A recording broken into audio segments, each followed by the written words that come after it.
ஆப்கே அதாலத்தில் central minister Smriti Irani மேல் உள்ள குற்றச்சாட்டு. இவர் அரசாங்கத்தில் முஸ்லிம்கள் பயமுறுத்தப்படுகிறார்கள். ஸ்மிருதி, நீங்க மைனாரிட்டி அஃபேர்ஸ் மினிஸ்டர். நீங்க மந்திரியான உடனே உங்க மேல போட்ட குற்றச்சாட்டு, நீங்க சங் பரிவாரை சேர்ந்தவங்க, அதோட ஒரு பியூர் ஹிந்துவை மைனாரிட்டி அஃபேர்ஸ் மினிஸ்டர் ஆக்கியிருக்காங்க. ஹிஸ்டரியில இது வரைக்கும் இந்த மாதிரி நடந்ததே இல்லையா? இல்ல, நான் பெங்கால்ல இருந்தேன். அங்க மம்தா பானர்ஜி கிட்ட மெஜாரிட்டி இருந்துச்சு. எலெக்ஷன் நடக்கும்போது அவங்க துர்கா மந்திரம் சொல்லிக்கிட்டு இருந்தாங்க. இதுல இருந்தே அவங்களோட மதம் என்னன்னு நீங்களே பாருங்க. அக்கா அதை ஒத்துக்கிறாங்க, ஆனா ஏன் இதை ஒத்துக்க மாட்டேங்கிறாங்க? சென்ட்ரல் இது வரைக்கும் முஸ்லிம்ஸ் தான் மைனாரிட்டியோட மினிஸ்டர்ஸ் இருந்திருக்காங்க. முதல்ல மைனாரிட்டினா என்ன அர்த்தம்?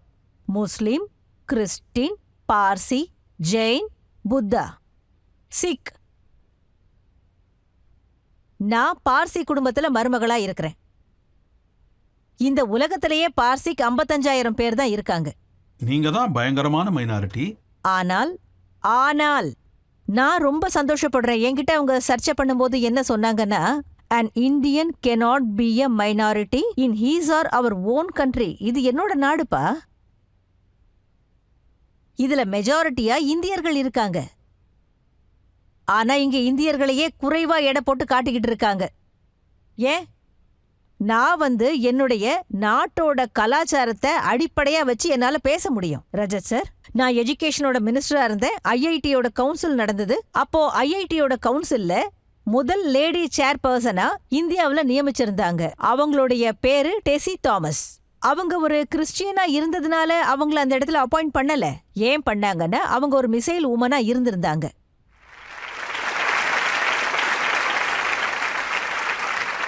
அது சரி, இங்க இருக்கிற எத்தனை பேருக்கு டாக்டர் கலாம பிடிக்கும்?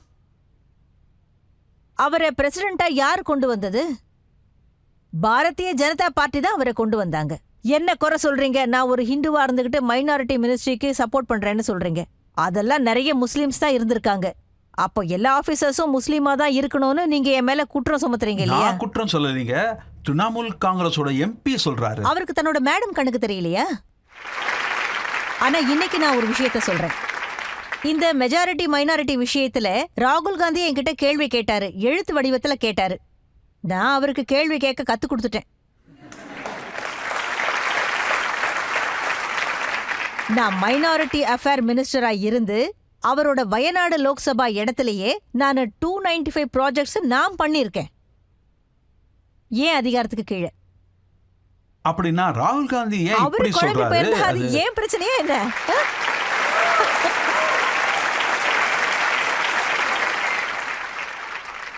அவர் பயங்கர குழப்பத்துல இருக்காரு. கோர்ட்ல ஜனவி போட்டுட்டு போறாரு. எந்த அளவுக்கு குழப்பமா இருக்காருன்னா, தன்னுடைய கோத்திரத்தை சொல்ல தெரியாது. இன்னும் சொல்ல போனா எனக்கு அவரை பார்த்தா பாவமா இருக்கும் ரஜத் சார். இன்னைக்கு வரைக்கும் என்னோட அரசியல் வாழ்க்கையில யாரும் என்கிட்டயே ஜாதியோ கோத்திரமோ கேட்டதே கிடையாது. அவர் எலெக்ஷன்ல நிக்கிறதுக்காக எதுக்காக இந்த இந்து வேஷம் போடணும்? நீங்க யாராவது சொன்னீங்களா? இல்ல அவர்கிட்ட ஆதாரம் கேட்டீங்களா? இல்லையே. அவரு இந்த தர்மத்தை இந்திய அரசியல் ஆயுதமா அதை பயன்படுத்துறாங்க. விஷயமா நீங்க ஓய்சி சாருக்கு நீங்க சொல்ல வேண்டியது வரும். அவர் என்ன சொல்றாருன்னா, மொத்த நாட்டிலயும் ஒரு ஹேட் கிரைம் நடக்குதா, தாடியையும் தொப்பியும் பார்த்தாலே மக்கள் அவங்கள போட்டு அடின்னு அடிக்கிறாங்களாம். ஓஎஸ்எஸ் பத்தி சொல்லணும்னா அவர் என்ன பத்தி ஒரு ஸ்டேட்மெண்ட் கொடுத்தாரு. 1ல இருந்து 8ஆம் கிளாஸ் வரைக்கும் ஸ்காலர்ஷிப்பை நிப்பாட்டிட்டாங்களாம். 1ஆம் கிளாஸ்ல இருந்து 8ஆம் கிளாஸ் வரைக்கும் நாட்டுல ஃப்ரீ எஜுகேஷன் கிடைக்குது. எஜுகேஷனே ஃப்ரீயா இருக்கும்போது அங்க எப்படி ஸ்காலர்ஷிப் வருது? இல்ல, இங்க ஸ்டூடெண்ட்ஸ் இருக்காங்க, கேளுங்க. நீங்க காங்கிரஸோட பீரியட்ல நீங்க அப்பீஸ்ங்கிற பேர்ல மைனாரிட்டி செக்ஷனுக்கு 1 to 8 வரைக்கும் நீங்க ஸ்காலர்ஷிப்னு ஒன்னு கொடுத்தீங்க. ஆனா அது தேவையில்லை. அங்க எஜுகேஷனே ஃப்ரீ தான். நான் சொல்றது என்னன்னா, அது கொடுக்க தேவையே இல்லை. எல்லாருக்குமே அங்க ஃப்ரீ எஜுகேஷன் தானே கிடைக்குது. அதுக்கு என்ன மைனாரிட்டிக்கு விரோதின்னு சொல்லிட்டாரு. நீங்க அவங்க பட்ஜெட்ல இருந்து 40% குறைச்சிட்டீங்களா? சார், நான் ஒரு 40% கொடுக்கறேன். ஆனா நீங்க அதை செலவே பண்ணல. செலவு பண்ண வழியே இல்லைன்னா நான் அதை எதுக்காக உங்களுக்கு கொடுக்கணும் சொல்லுங்க? அது மக்களுடைய பணம் சார். மக்களோட பணத்தை நான் வச்சுக்கிட்டு நான் என்ன பண்றது? அதை கொடுத்துட்டு நான் அரசியல்ல பிரபலமாகணுமா? இன்னைக்கு நீங்க பாத்தீங்கன்னா பட்ஜெட்ல நாம கேக்குறோம் 150க்கு மேல நர்சிங் காலேஜ் வரும், 150க்கு மேல மெடிக்கல் காலேஜஸும் வரும். அதுல இந்த மதத்தை சேர்ந்தவங்க மட்டும்தான் படிக்க முடியும்னு நாங்க சொன்னோமா? இல்லையே. இப்போ இந்த காங்கிரஸ் பார்ட்டியோ திரிணாமுல் காங்கிரஸோ அடிக்கடி ஏன் இந்த குற்றத்தை சொல்றாங்கன்னு உங்களுக்கு தெரியுதா? ஏன்னா அவங்க டிவைட் அண்ட் ரூல்ல தான் நாட்டையே நடத்திக்கிட்டு இருக்காங்க. இப்போ இந்த கார்கே சாருக்கு நிறைய பொறுப்புகளை தலையில போட்டுக்கணும்னு ஆசை இருந்துச்சுன்னா, இந்த நாட்டுடைய அரசியல் ரீதியா நான் சொல்றேன், இந்த நாட்டுல அரசியல் நடத்தணுங்கிறதுக்காக அந்த குடும்பம் நம்ம நாட்டையே உடைச்சிட்டாங்க. இதை நான் டைரக்டா அவங்க மேல குற்றம் சுமத்துவேன். மதத்தின் பேர்ல இந்த நாட்டை அவங்க பிரிச்சிருக்காங்க.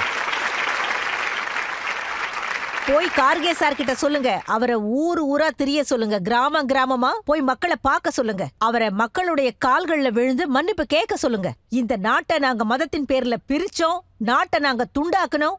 அப்படி பண்ணா மட்டும்தான் ஒரு குடும்பத்தை சேர்ந்தவங்க இந்த நாட்டுல பிஎம் ஆக முடியும். இத சொல்லி அவர் மன்னிப்பு கேட்பாரா? இது விஷயமா அவர் வாயே திறக்க மாட்டாரே. ராகுல் காந்தி சொல்றதா அவர் சொல்றாரு. பிஎம் மோடி முதல்ல ராகுல் காந்தி முஸ்லிம்ஸ் செகண்ட் கிரேட் சிட்டிசனா தான் மதிக்கிறாரு. அவர் இந்த மாதிரி சொல்லி அரசியல் நடத்துறாரு. இந்த நாட்டை பிரிக்கிறோம்னு சொல்லும் போது யார் பிரிச்சது? காங்கிரஸ்காரங்க தான் இந்த நாட்டை பிரிச்சாங்க. இந்த காங்கிரஸ்காரங்க தான் எப்ப பாரு ஹிந்துஸ அட்டாக் பண்ணி பேசிக்கிட்டே இருப்பாங்க. அதோட ஹிந்துஸ தான் செகண்ட் கிளாஸ் சிட்டிசனா பார்க்கவும் செய்யறாங்க.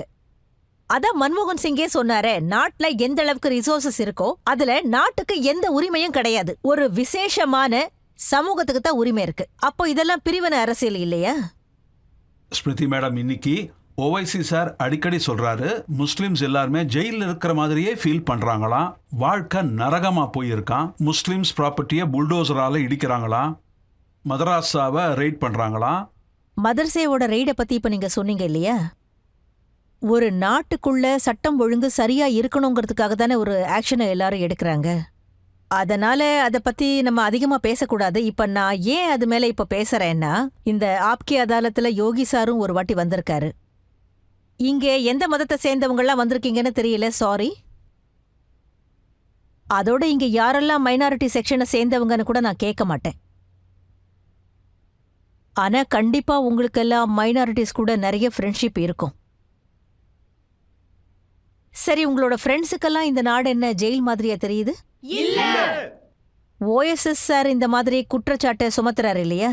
அவர் ராகுல் காந்தி சாரோட ஸ்டேட்மெண்ட்டை தான் முதல்ல கவனிக்கணும். ராகுல் சார் ஜம்மு போயிருக்காரு, எனக்கு தெரிஞ்சு ஜனவரி கடைசி வாரம் நினைக்கிறேன். அவர் அங்க ஒரு ஸ்டேட்மெண்ட்டை கொடுத்துருக்காரு, அதை நீங்க படிச்சு பாருங்க.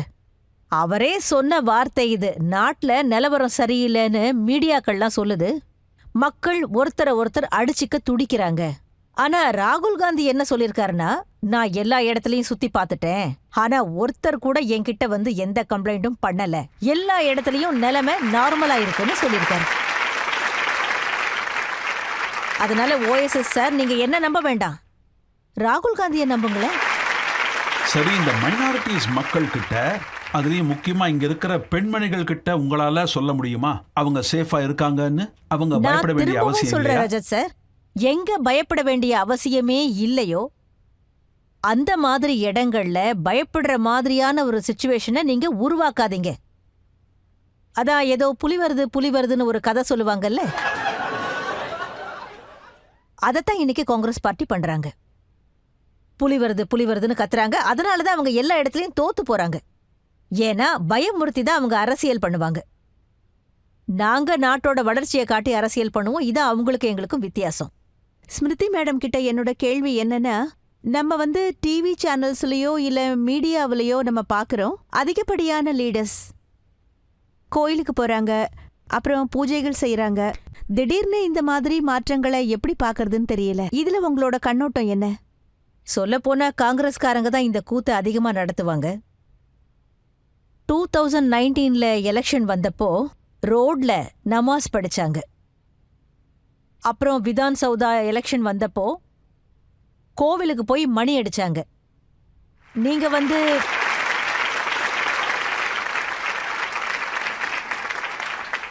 இப்போ மதத்தின் பேரால பேசணும்னா, இஸ்லாம்ல உருவ வழிபாடு பண்றது கிடையாது.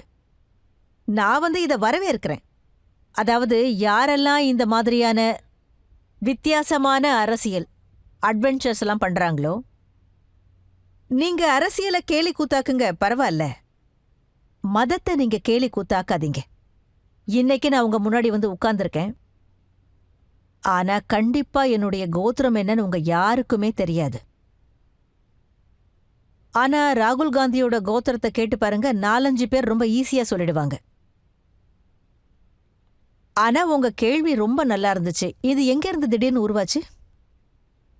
இது எப்படி உருவாச்சுன்னா, எப்போல்லாம் நாம சொன்னோமோ 3 கோடி மக்களுக்கு வீடு கட்டணும், அப்போ மதத்தை பத்தி பேசுவாங்க. எப்போ நாங்க வந்து 10 கோடி பேருக்கு ஆயுஷ்மான் பாரத் கொடுத்தோன்னு சொல்றோமோ அப்பவும் மதத்தை பத்தி பேசுவாங்க.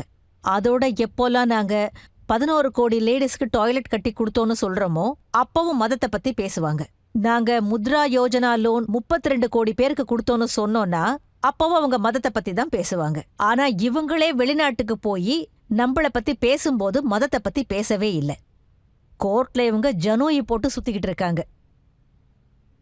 அவங்களோட மதத்தை பத்தி பாவம் அவங்களுக்கு ஒரு விஷயம் தெரிஞ்சிருக்காது. பிரபு ராமர் சொல்லியிருக்காரு, ஜனனி ஜென்ம பூமிஷ்ட ஸ்வர்காதபி கரியசி. நான் வாழக்கூடிய பூமி தான் எனக்கு ஸ்வர்க்கம்னு சொன்னாரு. அதை எப்ப சொன்னாரு? இலங்கையே அவருக்கு பரிசா அளிக்கும்போது அவர் சொன்னாரு, எனக்கு இதெல்லாம் தேவையில்லை, என்னுடைய தாய்மண் சொர்க்கத்தை விட பெரிதானதுன்னு சொன்னாரு.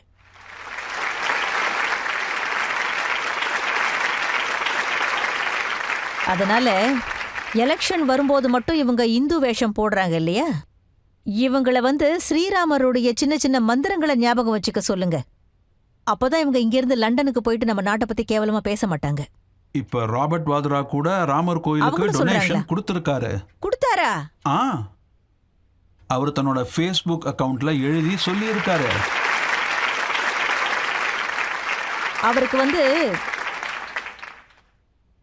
அவருக்கு ஒரு விஷயம் தெரியாது. பாவத்துல சம்பாரிச்ச பணம் கடவுளுடைய கணக்குல போய் சேராது.